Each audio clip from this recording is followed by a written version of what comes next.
Let's go through 2018's Tables and Equations and Graphs exam. Alright, write the equation for the parabola shown on the left. So to do that, we start with our x-intercepts, so we're going through at -3 and +6. So that means in our brackets we put the opposite. X plus 3 corresponding to the -3 and x minus 6 for the other one. And that equals y. And yes, you'd have a shape factor here, but we'll just see what x equals 0 will give us as a y-intercept. So if we put zeros into there, we would get 3 times -6, which equals -18, which is pretty much where it crosses the y-intercept. So I'm happy with this a just being 1. So our final answer is y equals x plus 3, x minus 6.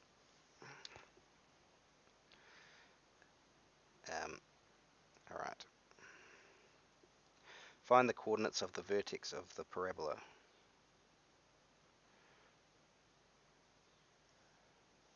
Right. So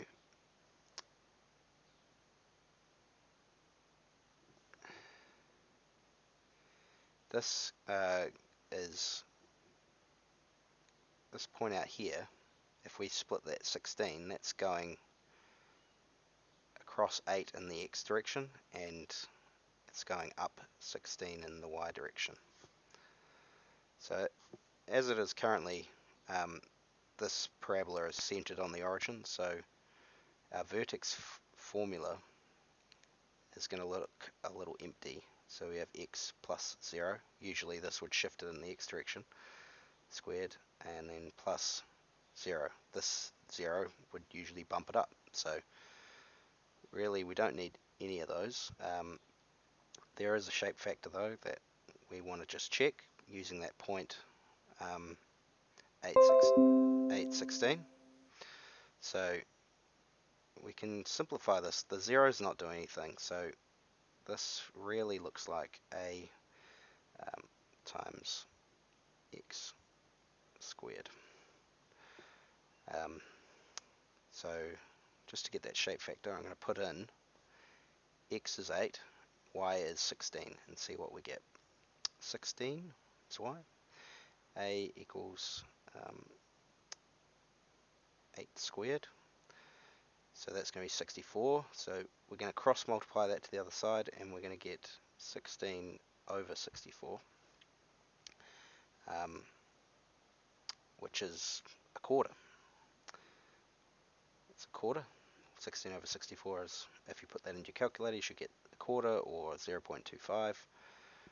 They're both the same. So just rewrite your equation with your new shape factor inside. So that's our equation simplified.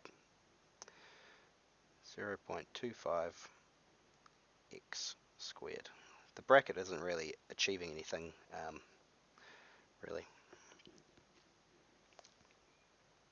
but you could put it in, wouldn't change anything. So that, or a quarter x squared, basically the same. This is an invisible multiplier in between there. If the vertex of the parabola in part 2 is moved to the point -3, -2, find its new equation.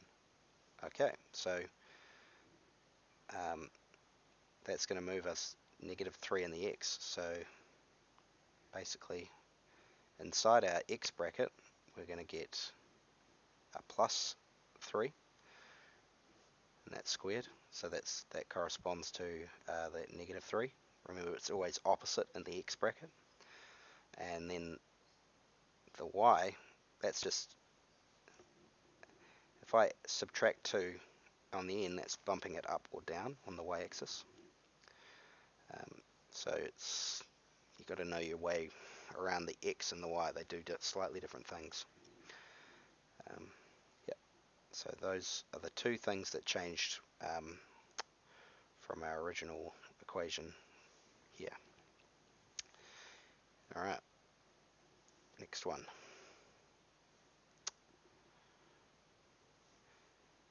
On the axis to the right, draw the graphs of y equals x squared.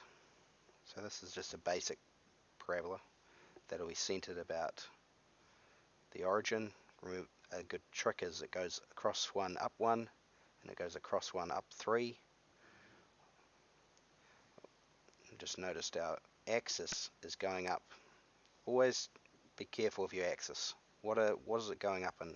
It can pay to just label everything in between. So 2, 4, 6, 8. So over 1, up 1 is actually going to be there. Over 1, up 3 will get us here. Over 1, up 5, so plus 3, plus 5 will get us to 9. Plus 7 will get us to 16, so that would be here. Plus 9 will get us to 20, 25, so that will be over here. That's enough for a parabola. Just connect those up.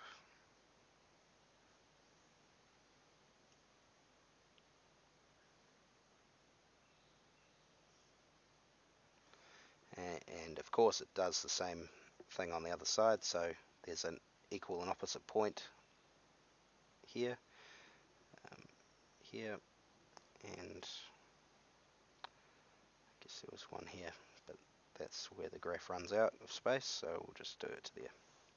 So that's our parabola. We'll change colors to green for the exponential. So, you know, you guys probably don't know too much about exponentials, but you can, if you don't know anything about an equation, you can always just go back to a table. So subbing in x values and then getting a y value. So if we put in 0, 1, 2, 3, so when x is 0, we put that into our equation, we get 2 to the power of 0, which will give us a y value of 1. 2 to the power of 1 is 2, 2 to the power of 2 is 4, 2 to the power of 3 is 8. And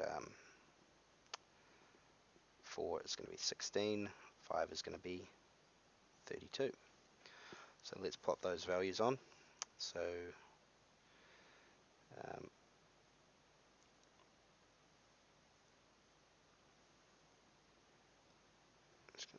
so when x was 0, y is 1. When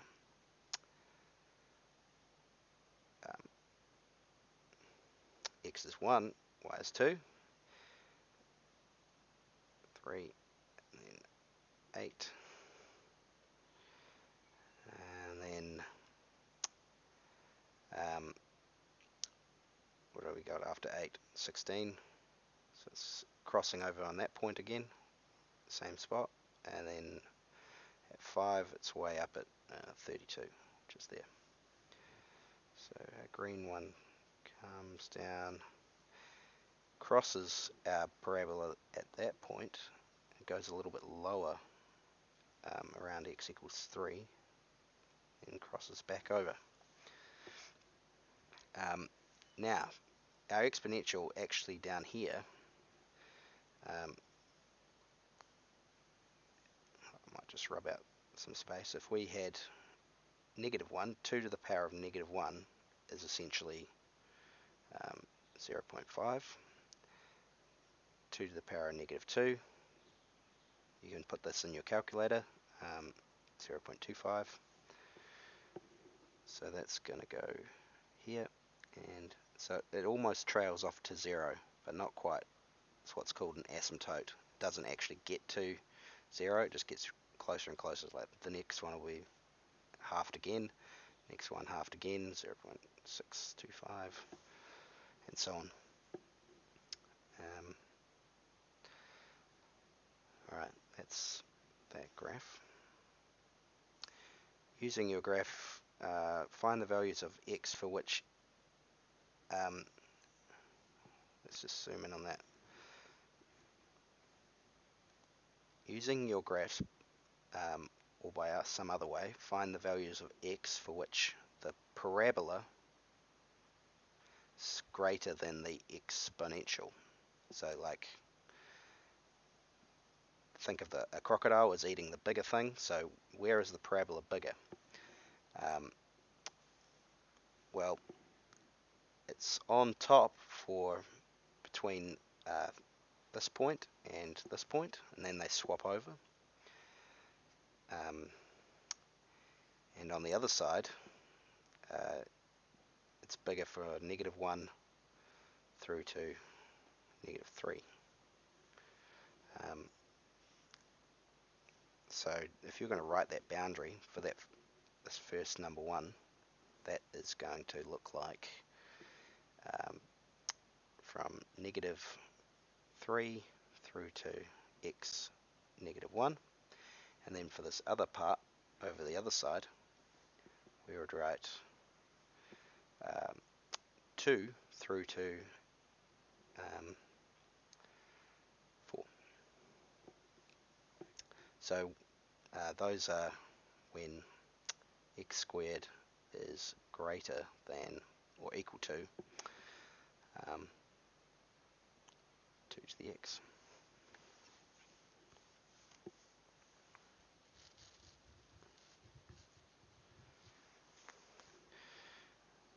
Okay, next one.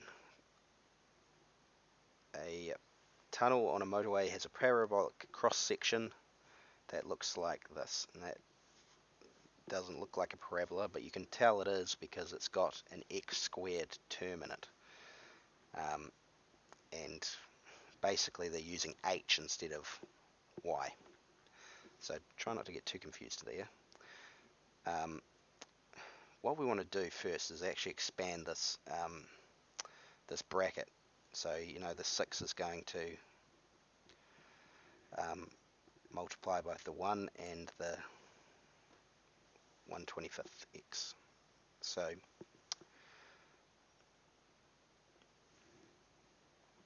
just do that down here.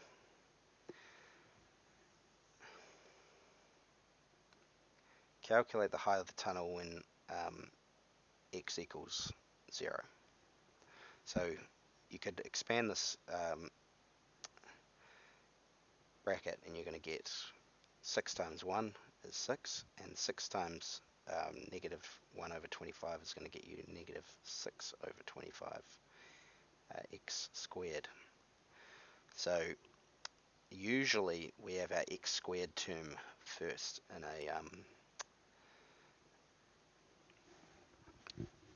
in a parabola. So I'll just rewrite it how you should expect to see it generally. X squared, and then there's no x term, so I'll just put a plus 0x, and then that 6 is a plus 6. So that's our really weird looking shape factor. That determines how bendable our parabola is. And when you get a 0x, that generally means that you're symmetrical about the origin. You're going to get a negative x value here and a positive, so it's generally a perfectly symmetrical parabola about the origin. Anyway, when x equals 0, what happens? Well, 0 squared times -6/2 is going to make that term cancel out. So our height is just going to equal that plus 6 on the end. So height equals 6 meters. I might just, so -6/25 times 0 squared. 0 squared is 0, 0 times Negative 6 makes 0, so essentially that cancels out. Okay, calculate the width of the tunnel at road level, show we are working.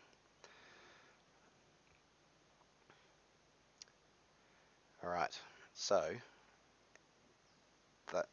you kind of have to think what's going on. What is the height at road level? Well, that's when the case h equals 0. So it's the opposite for what happened in the other one. That was when x equals 0. So to find the opposite, the x-intercepts, you need to set y equal to 0 or h equal to 0, whatever is taking the place of the y-axis. So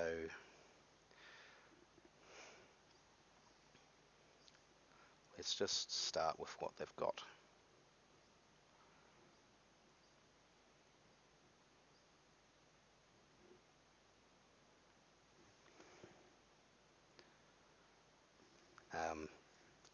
This factor of 6, that is just going to divide out.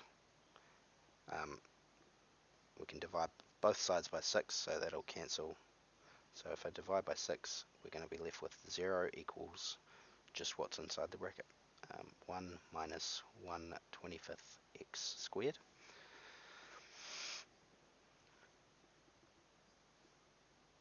Alright, now when the bracket doesn't have a multiplier on the outside or a squared out here, then it's not actually doing anything, so really we can just get rid of it.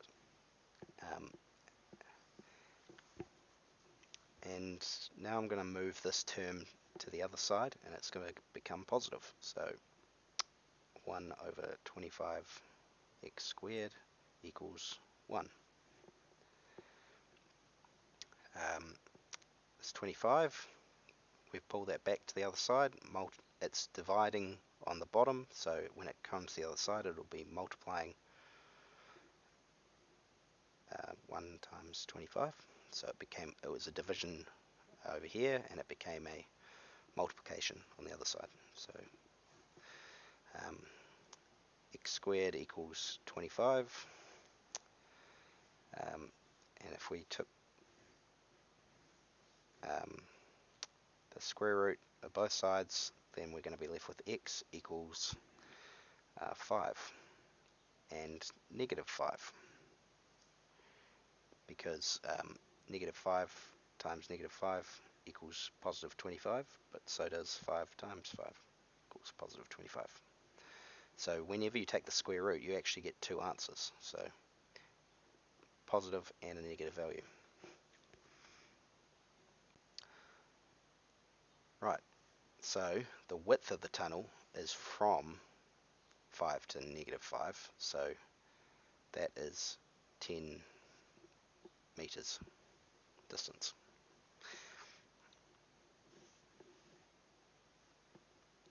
So this is 5, this is negative 5, so from here to here we have 10 meters. Alright, a transport company is planning to take a wide load through the tunnel. The load is rectangular, 6 meters wide, 4 meters high. Calculate whether this wide load would fit through the tunnel. Okay, so if we just draw this,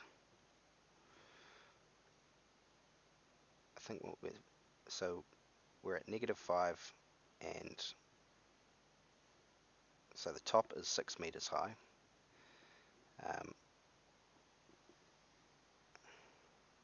And then we're at negative 5 and positive 5. And then there's our y-axis, there's our x-axis. So this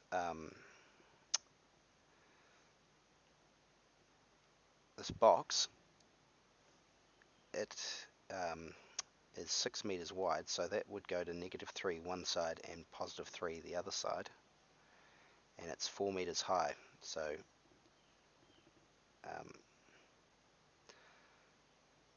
4 meters. So what we want to know is what's going on with our graph at x equals 3. x equals 3.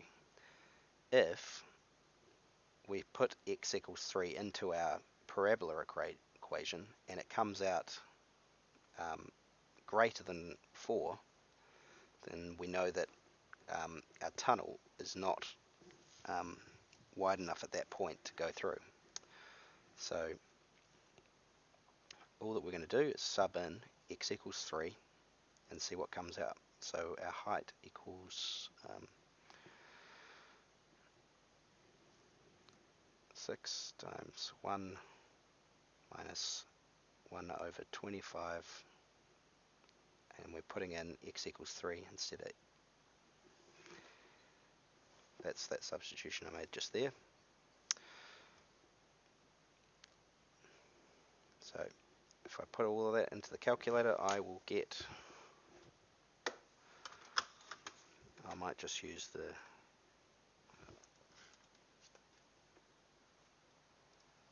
calculator on the screen.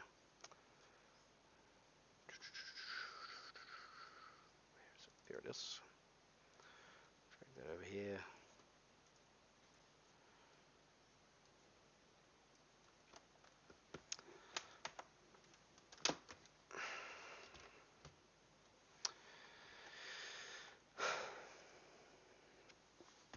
Okay, so 6 times bracket 1 minus 1 25 times 3 squared, close bracket. So that's got brackets in pretty much all the same places. So what are we going to get? 96/25 or 3.84. So that's when x equals 3 on the parabola, it gives us a height of 3.84, which is less than 4 meters, which it requires. So no, it can't